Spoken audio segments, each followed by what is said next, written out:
नमस्ते दोस्तों, आप सबका स्वागत है मेरे YouTube चैनल पर। भारत पहले ही कोरोना वायरस की महामारी से लड़ रहा है, जिसमें जो टोटल केसेस है वो 1,70,000 के पार हो चुके हैं। इतने में ही लोकस्ट यानी कि टिड्डियों ने भी भारत पर हमला कर दिया है। टिड्डियों ने भारत के कई राज्यों को प्रभावित किया है। इस वीडियो में मैं आपको बताऊंगा कि लोकस्ट का फॉर्मेशन कैसा होता है, इनका प्रकार क्या होते हैं, इनका निर्माण कैसे होता है, इनसे कौन सी कंट्रीज जो है वो अफेक्ट होती है और इन्हें कैसे रोका जा सकता है। तो अगर आप चैनल पर नए हैं तो करंट अफेयर के बाकी भी वीडियो आप देख सकते हैं। चलिए वीडियो को शुरू करते हैं।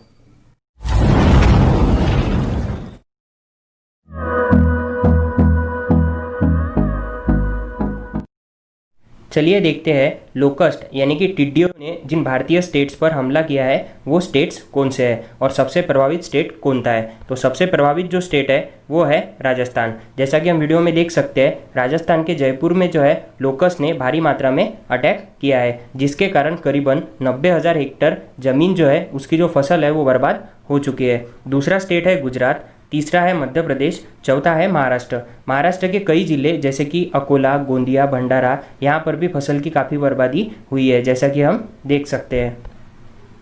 पांचवा राज्य है उत्तर प्रदेश, छठवां राज्य है आंध्र प्रदेश, सातवां राज्य है तेलंगाना और आठवां राज्य है हरियाणा। साथ ही भारत सरकार ने कर्नाटक, हिमाचल प्रदेश और दिल्ली इन राज्यों को भी अलर्ट जारी किया है। अब सबसे महत्वपूर्ण सवाल ये है कि इसका जो मार्ग है वो क्या है। तो जैसा कि हम देख सकते हैं, ये है साउथ अफ्रीकन कंट्रीज़। यहाँ पर यूनाइटेड नेशन ने फरवरी में ही इन्हें अलर्ट जारी कर दिया था। इसके बाद ये आया सऊदी अरेबिया और अमीन में, उसके बाद आया ओमान में, फिर ईरान और ईरान से होते हुए पाकिस्तान और पाकिस्तान से फिर भारत में एंट्री की है।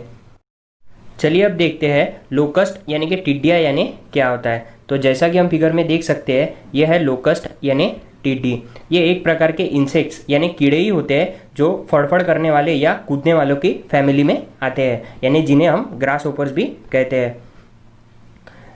जो डेजर्ट लोकस्ट होते हैं यानी जो रेगिस्तानी लोकस्ट होते हैं, उनका जो एक ग्रुप होता है उसे हम झुंड कहते हैं, जिसे स्वार्म भी कहा जाता है। और इनका जो लाइफ स्पैन होता है वो कितने दिनों का होता है? 90 दिनों का। चलिए अब देखते हैं टिड्डों के जो प्रकार होते हैं यानी कि लोकस्ट के जो प्रकार होते हैं वो कौन से होते हैं। तो पहला प्रकार है डेजर्ट यानी कि रेगिस्तानी टिड्डे, दूसरा प्रकार है माइग्रेटरी यानी कि प्रवासी टिड्डे, तीसरा प्रकार है बॉम्बे टिड्डे और चौथा प्रकार है ट्री यानी कि इस प्रकार में जो टिड्डे होते हैं उनका एक ट्री होता है यानी कि झाड़ होता है। जैसा कि हम फिगर में देख सकते हैं, ये है डेजर्ट यानी कि रेगिस्तानी टिड्डे जो कि अभी भारत में आए हैं। चलिए अब देखते हैं इनके कैरेक्टरिस्टिक्स यानी कि विशेषताएं क्या है। तो पहली कैरेक्टरिस्टिक्स है कि ये करीबन 150 किलोमीटर जो डिस्टेंस है वो एक दिन में काट सकते हैं। दूसरी इनकी विशेषता ये है कि अगर 1 किलोमीटर का झुंड होगा तो उसमें करीबन 40 से 80 मिलियन यानी कि करीबन 8 करोड़ लोकस्ट जो है वो हो सकते हैं। यूनाइटेड नेशन ने ये कहा है कि इस 1 किलोमीटर के झुंड का जो खाना खाने की क्षमता होती है वो इतनी होती है जितनी 35,000 लोगों की खाना खाने की एक दिन की क्षमता होती है। अगला पॉइंट ये है कि जो फीमेल मादा होता है वो 90 दिन के अंतराल में करीबन 2 बार 80 से 90 एग्स जो है वो देता है, जिसके कारण इनकी जो पॉपुलेशन है वो जल्दी बढ़ जाती है। और अगला पॉइंट है कि इनकी जो हाइट होती है उड़ने की वो करीबन 2000 माइल्स होती है। और लास्ट पॉइंट ये है कि ये करीबन हरी हरी फसल ही ज़्यादा खाना पसंद करते हैं। चलिए अब देखते हैं इनका फॉर्मेशन यानी कि निर्माण कैसे होता है। तो इनके निर्माण में जो सबसे महत्वपूर्ण भूमिका होती है वो होती है क्लाइमेट चेंज यानी कि जलवायु परिवर्तन की।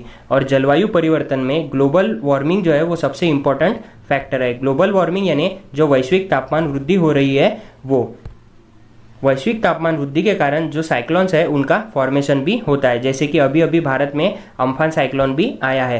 ऊपर आई बॉल बटन पर क्लिक करके आप अम्फान साइक्लोन का वीडियो देख सकते हैं, जिसमें आपको पता चलेगा कि साइक्लोन का फॉर्मेशन कैसे होता है। इस फिगर में हम देख सकते हैं कि जो टिड्डिया है यानी कि लोकस्ट है, उनसे अफेक्टेड जो कंट्रीज होती है वो होती है Somalia, Kenya, Ethiopia, south Sudan, उसके बाद यहाँ पर है सऊदी अरेबिया, उसके बाद ओमान, पाकिस्तान और इंडिया। तो ये जो कंट्रीज़ है इनसे रिलेटेड जो ओशन है वो है इंडियन ओशन। और इंडियन ओशन में 2019 और 2020 में बहुत ज़्यादा साइक्लोन्स का फॉर्मेशन हुआ है। तो यही एक कारण है इनके निर्माण का। और कुछ कारण है हेवी रेनफॉल यानी कि भारी वर्षा, और थार डेजर्ट में 2019 में एक अनएक्सपेक्टेड रेनफॉल हुआ था, वो भी एक महत्वपूर्ण कारण है टिड्डियों के फॉर्मेशन के लिए। चलिए देखते हैं इसे कैसे कंट्रोल किया जा सकता है या इसके लिए क्या उपाय किए जा सकते हैं। तो सबसे महत्वपूर्ण जो उपाय है वो ये है कि इन्हें मारा जा सकता है कीटनाशकों का फवारा करके। जैसा कि हम इस फोटो में देख सकते हैं, जब रात को टिड्डियाँ जो है वो रेस्ट करती होती है उस वक्त हम फवारा कर सकते हैं। फवारा हम एयरक्राफ्ट या फिर ग्राउंड व्हीकल या फिर मैन्युअली भी कर सकते हैं, या फिर हम ड्रोन का भी इस्तेमाल कर सकते हैं फवारा करने के लिए, या फिर हम बड़ी मात्रा में आवाज़ यानी कि नॉइस निकाल कर भी इन्हें भगा सकते हैं। तो अगर वीडियो आपको पसंद आया हो तो लाइक कीजिए, कमेंट कीजिए और शेयर करना मत भूलिए, और चैनल को सब्सक्राइब भी कीजिए। धन्यवाद।